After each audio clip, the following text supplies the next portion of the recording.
When you need your user to enter a short text string, for example, a username or password, you should use the entry widget. It provides a simple one-line text entry box for the user to type in the information. However, it is limited to only one line, so if you need the user to enter multiple lines of text, then you'll need to use the text widget, which is covered in later video segments. I've already imported the tk-enter package as well as the tk-enter module and created a top-level root window here. So let's go ahead and create an entry widget.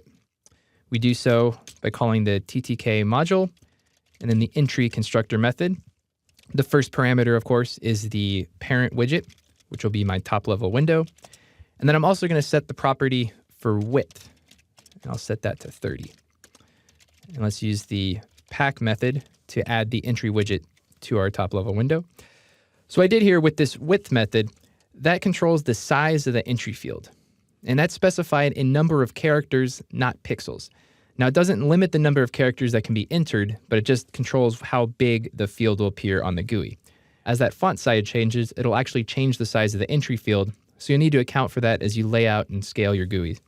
The user can input text by selecting the entry field and typing text into it. So I'll type hello tk-enter. Now, unfortunately, the entry field does not have a command option to configure command callback when text is entered. So if I press enter here, there's not a way for me to tie it to a command the same way that I would a button or a check button. We'll learn how we can use the bind method to tie it to actions in the later event handling section. For now, let's just use the get method to retrieve the current contents directly from the entry field. If I type entry.get with open and close parentheses, it'll return a string of the contents of the entry field. Unlike variables, which for the get method also had a matching set method to change the content of that variable, the entry field does not have a set method. If we want to change the contents of the entry field, we can do so using the insert and delete methods. So if I call the delete method, I need to pass in two parameters, the beginning and end indices of the characters I want to delete from that entry field. And those indices are non-inclusive, so whatever the last index is, that character will not be deleted. So if I enter an index of 0 to 1, this will delete everything from the 0th character at the beginning to the first character. Again, non-inclusive, so the first character will not be included, which means it'll delete the H off of my string. So if I execute that, you can see the H is now gone and it says hello tk-enter.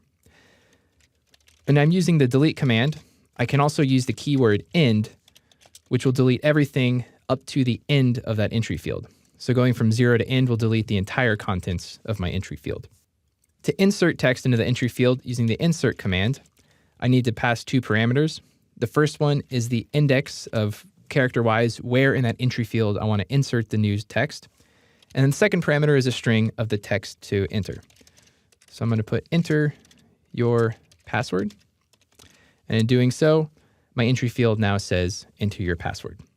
And I did this as a segue to show you that if you wanted to use an entry field as a password input field, which is a common application for it, you may want to hide the characters that the users entered. And you can do that by using the show property for the entry widget.